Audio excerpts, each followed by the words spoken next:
everyone, and welcome to Tabor Talk. So I'm at a point now where I don't even interact with Trump supporters at all. You know, like a few years ago, I used to try to reason with them, and at this point, there's no getting through to them. They are, first of all, they're not smart. They're stupid, and they're totally irrational, and I would say mentally ill. So I want to talk a little bit about these ridiculous conspiracy theories that they've been throwing out.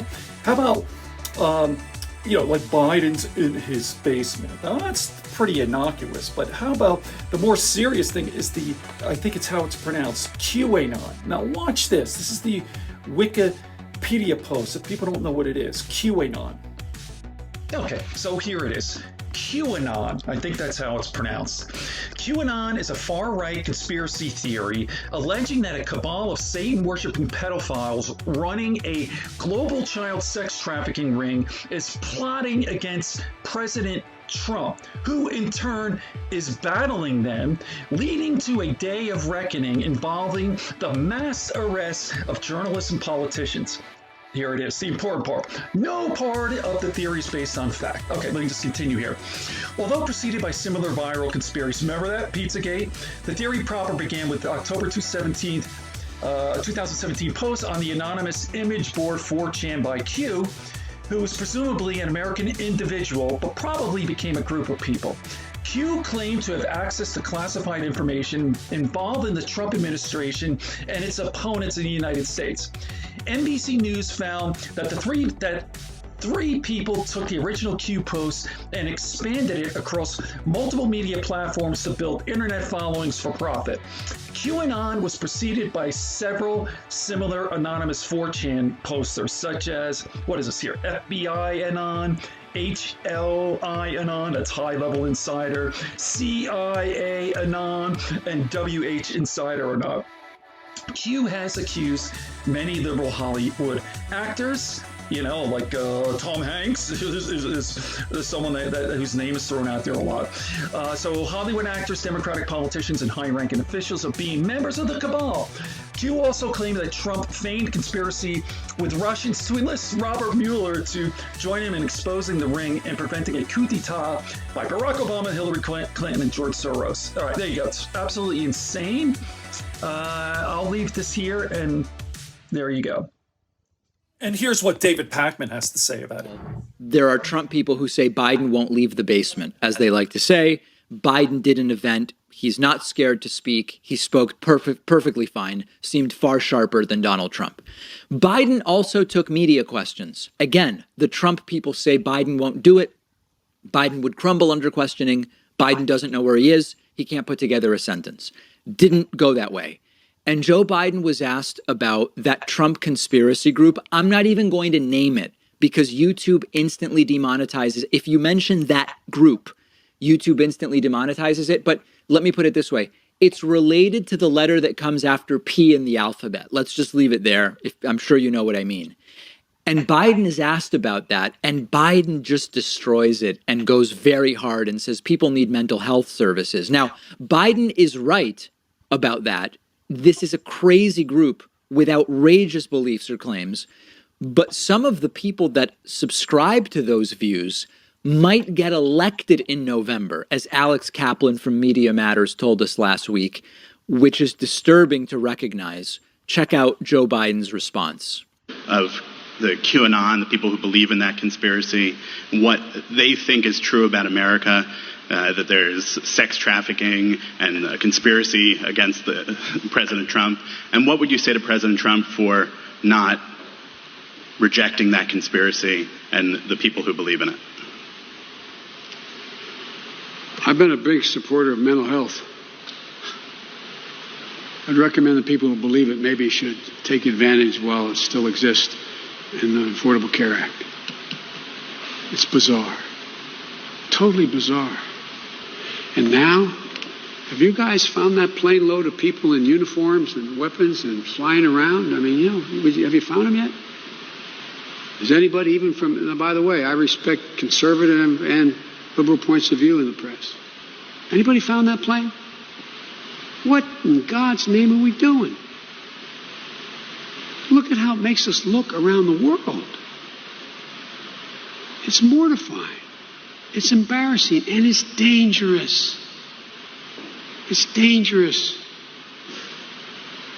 If the president doesn't know better, which he has to know better, then my Lord, we're in much more trouble than I ever thought we were. It's bizarre.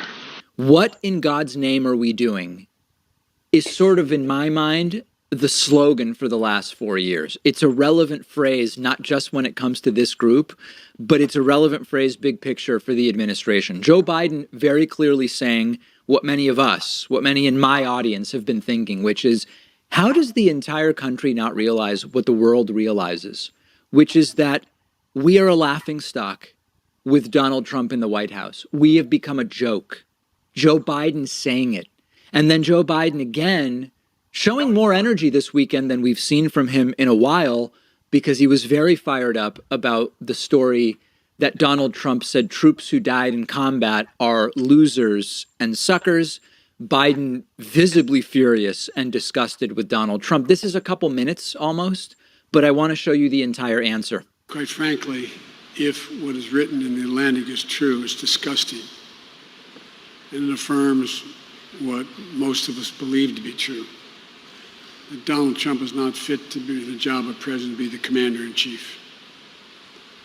The president reportedly said, and I emphasize reportedly said, that those who sign up to serve instead of doing something more lucrative are suckers. Let me be real clear. When my son was an assistant U.S. attorney and he volunteered to go to Kosovo while the war was going on as a civilian, he wasn't a sucker. When my son volunteered and joined the United States military as the Attorney General and went to Iraq for a year, won the Bronze Star and other commendations, he wasn't a sucker. The servicemen and women he served with, particularly those who did not come home, were not losers. If these statements are true, the president should humbly apologize to every Gold Star mother and father and every Blue Star family that he's denigrated and insulted. Who the heck does he think he is? If it's true, and based on other things he said, I believe the article is true, I'd ask you all the rhetorical question. How do you feel? How would you feel if you had a kid in Afghanistan right now? How would you feel if you lost a son, daughter, husband, wife? This was also really instructive to from the standpoint of what I call DDS, Democratic Derangement Syndrome. You simultaneously had Republicans criticizing that answer for diametrically opposed reasons. You had some Republicans saying, oh my goodness, Joe Biden's unhinged. He's going crazy about fake news. And then you had other Republicans who, because the story has been quadruply corroborated, believe the story, saying, what's wrong with Biden? Biden should have been more mad. It almost seems like he was low energy. He could barely even really get that. That's weird. Why wasn't Biden more furious about the comment if he believes that does he not support the troops?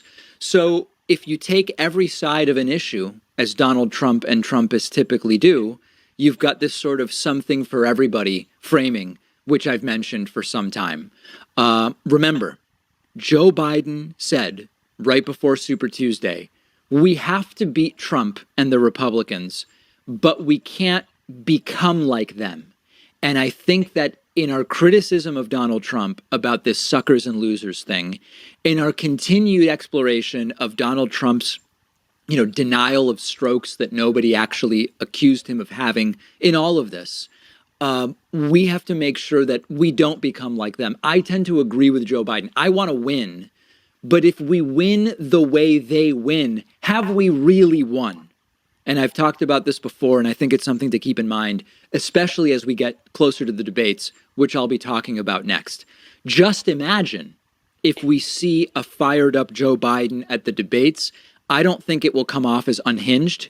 I think it will come off as genuine, and it will actually reflect the feelings of many in this country, including some of us who know that when every week is a scandal, you start to be